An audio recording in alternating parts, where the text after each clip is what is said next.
नमस्कार विद्यार्थी मित्रांनो, तर माझ्या यूट्यूब चॅनलमध्ये मी तुमचं सहर्ष स्वागत करीत आहे. तर तुमच्यासाठी एका महत्त्वपूर्ण विषयावरती व्हिडिओ घेऊन आलो आहे. तो म्हणजे महाराष्ट्र शासनाच्या वन विभागामध्ये वनरक्षक पदाकरिताची भरती प्रक्रिया सुरू आहे सध्या. तर त्याच्यामध्ये नागपूर आणि तसेच ठाणे याच्या नियुक्तीसाठी मी काय केलं होतं की प्रयत्न केले होते. आज वन विभागाच्या जे मुख्यालय आहे नागपूरचं, तिथे मी आज गेलो होतो. तर त्याचे अपडेट म्हणून हा व्हिडिओ बनवलेला आहे मी. तर आता तुम्हाला सांगतो की सगळ्या विभागाचे नियुक्तीपत्र देण्यात आलेले आहेत ऑलमोस्ट. छत्रपती संभाजीनगरमध्ये पण काय केलं त्यांनी 15 तारखेला त्यांना वॉकिंगला बोलवलं होतं. 16 तारखेला त्यांची काय केली होती मेडिकल घेण्यात आले होते. लगेच नियुक्तीपत्रही त्यांना देण्यात आले होते. म्हणजे फक्त औरंगाबादचे, बाकीचे जे आहेत ना, म्हणजे नांदेड असेल, जालना असेल, असे काहीतरी बाकी आहेत असं कळत आहे. पण छत्रपती संभाजीनगरचे नियुक्तीपत्र दिलेलं आहे, त्यांचं ट्रेनिंग बाकी आहे हे कळत आहे. आता 16 तारखेला काय केलं होतं की आचारसंहिता लागली होती. 16 तारखेला दुपारी 3 वाजता ज्यावेळेस इलेक्शन कमिशनची जी ही झाली होती प्रेस कॉन्फरन्स 3 वाजता झाली होती, तर तिथून आचारसंहिता सुरू होते. तर त्याच्यामुळे रिझन सांगत आहेत की नियुक्तीपत्र देता येत नाही. ओके, असं सांगत आहेत बाकीच्या विभागात. तर त्यासाठी प्रयत्न करण्यासाठी मी काय केलं होतं की आज गेलो होतो. आता माझे प्रयत्न जे होते, मी ऑलरेडी तुम्हाला जे विद्यार्थी माझ्या कॉन्टॅक्टमध्ये आहेत त्यांना सांगत होतो की मी आपले जे प्रयत्न राहतील ते प्रशासकीय स्तरावरती म्हणजे अधिकाऱ्यांना आणि त्याच्यानंतर राजनैतिक स्तरावरती म्हणजे जे वनमंत्री वगैरे असेल त्यांना विचारून आपण काय करतो की त्यासाठी काय तोडगा निघेल का याची हे करत होतो. आता वनमंत्र्याचा विषय झाला तर वनमंत्री सुधीर मुनगंटीवार होते.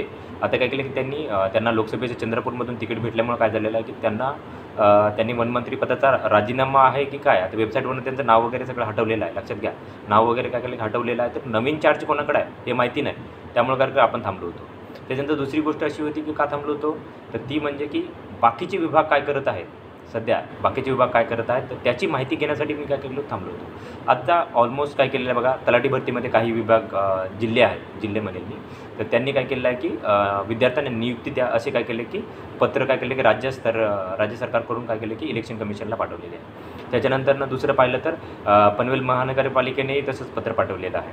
ओके, त्याच्यानंतर मुंबई पोलीसच्या चालकची जी शिपाई भरती होती, चालकची भरती होती, त्याच्यामध्ये त्यांनी डायरेक्ट नियुक्त दिलेल्या आहेत. तर या गोष्टीला समोर ठेवून काय केलं की आपण आता प्रयत्न करणार. आता मी काय केलं होतं, आज गेलो होतं तिथं काय झालं ते सांगेल. तर मी वन विभागात गेलो होतो. तर वन विभागामध्ये जे कक्ष अधिकारी आहेत त्यांच्यापर्यंत गेलो होतो. त्यांना विचारलं की एक्झॅक्टली काय आहे.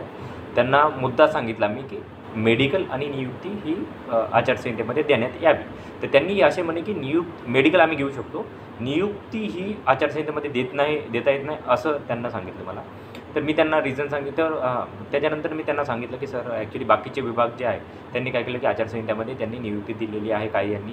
तर ते म्हणे की तसे जर प्रूफ असतील तर तसे द्या, आपण लेटर लिहूयात. ओके, लेटर लिहूयात आणि आपण काय करूयात की नियुक्तीसाठी प्रयत्न करूयात. आता त्यांनी अजून एक सांगितलं की जे निवड समितीचे सदस्य सचिव आहेत भारतसिंग हाडा सर, तर त्यांना एकदा भेटा आणि त्यांना हे जे प्रूफ्स आहेत म्हणजे तुम्ही जे बोलताय तलाठी भरतीमध्ये, त्याच्यानंतर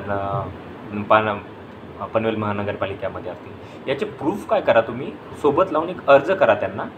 त्यांनी जर सपोज आपल्या वन विभागानं केलं असेल असं पत्र लिहिलं असेल तर अतिउत्तम. जर नसेल तर ते काय केलं की पत्र लिहितील आणि तुमचं डॉक्युमेंट व्हेरिफिकेशन आणि नियुक्ती जे काय म्हणजे डॉक्युमेंट व्हेरिफिकेशन नाही, मेडिकल आणि नियुक्ती तुम्हाला सोबतच भेटेल. म्हणजे ज्या काय जास्त दिवस नाही घेणार, ते मेडिकल झालं की दुसऱ्या दिवशी नियुक्ती देऊ शकतात तुम्हाला ते. ओके, तर मी गेल्यानंतर त्यांनी काय सांगितलं मला, ही गोष्ट सांगितली की तुम्ही काय करा की हाडा सरांना एकदा भेटा. आता हाडा सर आहे ते 0 माईलच्या दुसऱ्या ऑफिसमध्ये बसतात ते. तर त्यांना भेटण्यासाठी मग यांचे जे इनपुट्स होते यांनी काय सांगितलं होतं की पत्र असं अजून एक सेपरेट पत्र बनवा. आजच्या पत्राचा एवढा फायदा नाही होईल, तुम्ही काय करा वेगळं पत्र बनवा आणि त्याच्यात या गोष्टी काय करा लिहा प्रॉपरली आणि काय करा की विद्यार्थ्यांच्या थोड्याशा सह्या घ्या आणि ते काय करा की जमा करा. तुम्हाला नक्की फायदा होईल, नियुक्ती भेटू शकते तुम्हाला.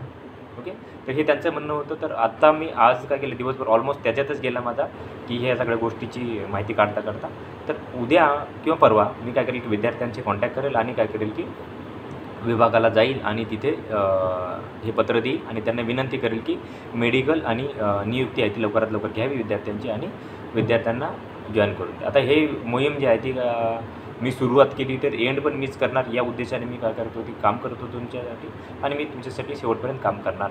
ओके, तर अशाच महत्त्वपूर्ण अपडेटसाठी माझ्या चॅनलला सबस्क्राईब करा, व्हिडिओ लाईक करा आणि इन्फॉर्मेशन मित्रांसोबत शेअर करा. धन्यवाद.